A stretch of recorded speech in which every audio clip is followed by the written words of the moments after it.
चलिए, mister B makes a proposal to mister S by post to sell his house for ₹10 lakh and posted the letter on 10th April and the letter reaches to mister S on 12th अप्रैल।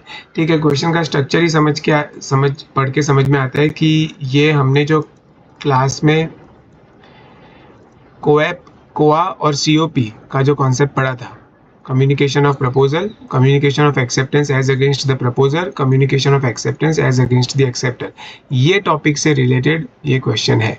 अच्छा, जहाँ तक communication की बात है तो communication कौन से section में दिया हुआ था, कौन से एक्ट की बात कर रहे हैं, इंडियन कॉन्ट्रैक्ट एक्ट 1872, उसके सेक्शन नंबर 4 के अंदर कम्युनिकेशन के बारे में दिया हुआ है। आगे क्वेश्चन में क्या लिखा है, he reads the letter on 13th अप्रैल। चलो इसका थोड़ा डेट वाइज इसका सिस्टम बना लेते हैं। लेटर पोस्ट कब किया गया था, 10th अप्रैल को। लेटर सामने वाले को मिलता कब है, 12th अप्रैल को। सामने वाला उसको रीड कब करता है, 13th अप्रैल को। ठीक है, यहाँ पे सामने वाला मतलब कौन है, मिस्टर बी ने प्रपोजल दिया है और किसको दिया है, मिस्टर एस को। ठीक है ना, तो मतलब अपन एक सिंपल वे में समझे तो ऑफरर कौन है, मिस्टर बी, और ऑफरी कौन है, मिस्टर एस। ठीक है, यानी कि ये रिसीवर है और ये सेंडर है। सिंपल बात है। तो मिस्टर बी ने लेटर लिखा 10 तारीख को, वो लेटर सामने वाले को मिला 12 तारीख को, और सामने वाले ने उसको पढ़ा कितने तारीख को, 13 तारीख को। चलो आगे एक बार क्वेश्चन पढ़ते हैं। Mister S sends his letter of acceptance on 16th April and the letter reaches mister B on 20th अप्रैल।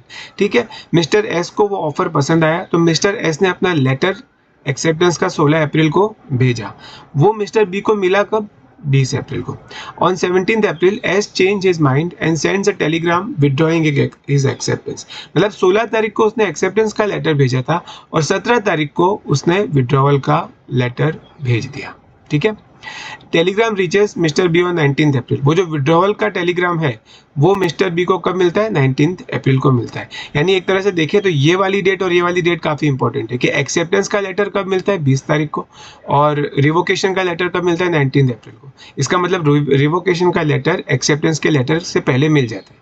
चलो ये सारी डेट्स के हिसाब से हमने क्वेश्चन को यहाँ पे सिस्टमेटिकली अरेंज कर दिया। अब क्वेश्चन क्या पूछ रहा है, examine with reference to Indian contract act on which date the offer made by mister B will be complete. मतलब कि यहाँ पे COP की बात कर रहे हैं, कम्युनिकेशन ऑफ प्रपोजल कब कंप्लीट होता है, ये अपन को पूछ रहे हैं। तो अपन यहाँ पे सेक्शन 4 कोट करेंगे जिसमें लिखा है कम्युनिकेशन ऑफ ऑफर या फिर communication of proposal is complete when it comes to the knowledge. वो जो अपन ने क्लास में चार्ट बनाया था जिसमें अपन ने ऐसा लिखा था कि उसने राइट किया, सेंड किया, सामने वाले ने रिसीव किया और रीड किया।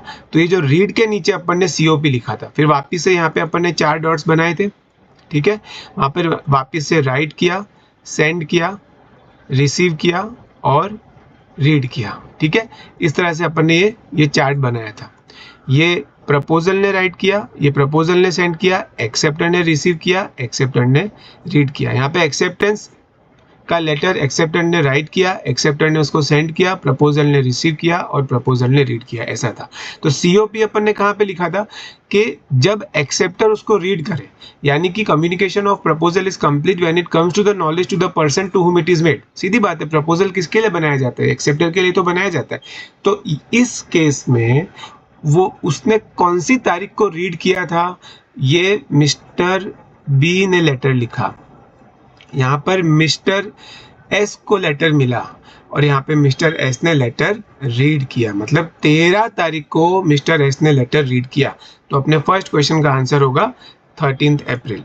जैसे यहाँ पर पोस्ट किया गया था तो पोस्ट के केस में ऐसा बोला जाता है कि व्हेन इट रीचेज एंड सामने वाला उसको रीड कर ले, सेम टू सेम बात ही है। तो इस फर्स्ट क्वेश्चन का आंसर होगा, फर्स्ट क्वेश्चन में क्या पूछा है, on which date the offer made by Mr. B will be complete, the offer made by Mr. B will be complete on 13th April 2022। चलो आगे क्या पूछा है, discuss the validity of acceptance. देखो वैलिडिटी ऑफ एक्सेप्टेंस क्यों पूछना चाहते हैं कि देखो एक्सेप्टेंस का लेटर सामने वाले को कौन सी तारीख को मिला है, एक्सेप्टेंस का लेटर, जैसे मिस्टर एस ने एक्सेप्टेंस लिखकर मिस्टर बी को भेजा तो एक्सेप्टेंस का लेटर 20 तारीख को मिला, पर उसके पहले ही रिवोकेशन ऑफ एक्सेप्टेंस का लेटर 19 तारीख को मिल चुका है। मतलब मिस्टर एस ने 2 लेटर लिखे, एक तो एक्सेप्टेंस का लेटर लिखा था और एक रिवोकेशन का लेटर लिखा था। रिवोकेशन का लेटर पहले पहुंचा है तो अपन को पता है कि जो लेटर पहले पहुंचता है वो वैलिड माना जाता है। तो इसको अपन को थोड़ा डिटेल में समझाना है। यहाँ पे अपन सबसे पहले मेंशन करेंगे वही same section 4, communication of acceptance as against the proposer will be complete when the letter of acceptance is posted. तो लेटर ऑफ एक्सेप्टेंस पोस्ट कब किया गया था? 16 अप्रैल को। कोआ कब होता है? Communication of acceptance will be complete as against the acceptor will be complete when the letter of acceptance reaches and the proposer reads it. मतलब कि प्रपोजर को वो लेटर कब मिला? 20 तारीख को।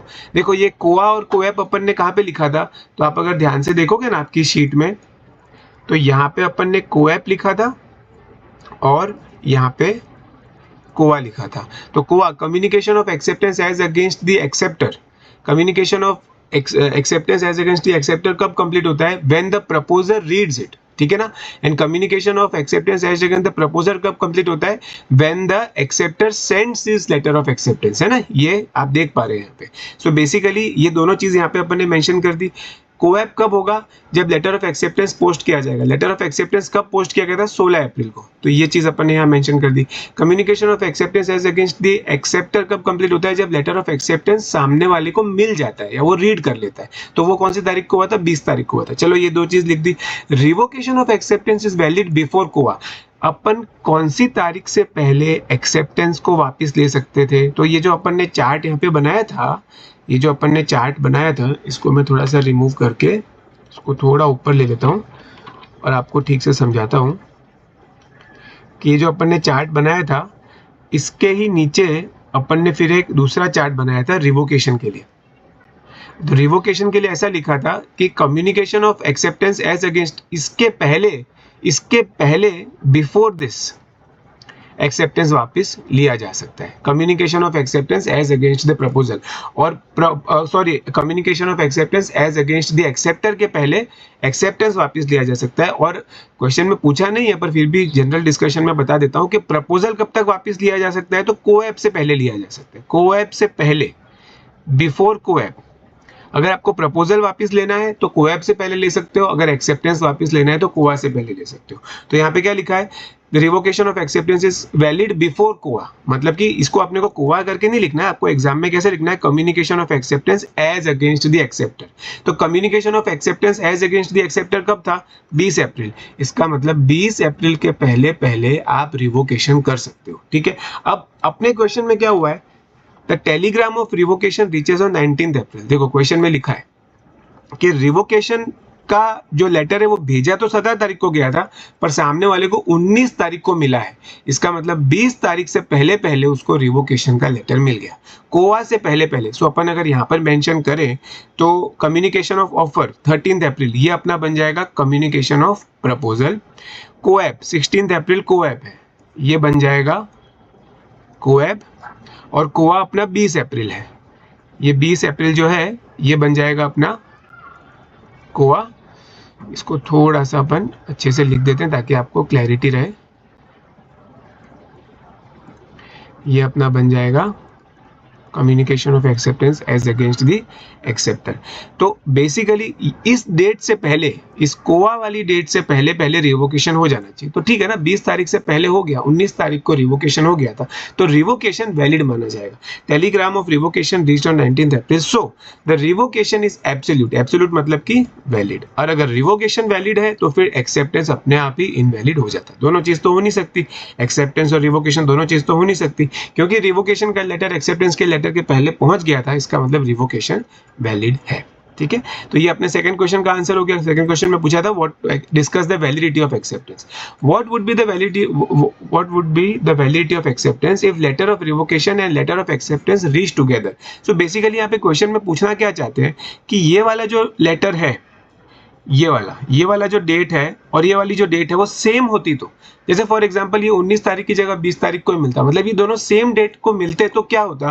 तो हमको पता है कि कोई फर्क नहीं पड़ता, अगर दोनों सेम डेट को भी मिलते हैं तो भी रिवोकेशन ही वैलिड माना जाता है। तो it will not make any difference, it will not make any difference. Not make any difference का मतलब अपन ने जो इस क्वेश्चन का सेकेंड पार्ट है इसमें आंसर क्या दिया था कि रिवोकेशन वैलिड है, तो रिवोकेशन ही वैलिड रहेगा। It will not make any difference, the revocation would be absolute. तो यहाँ पर ऐसे लिखना है, it will not make any difference, the revocation would be absolute.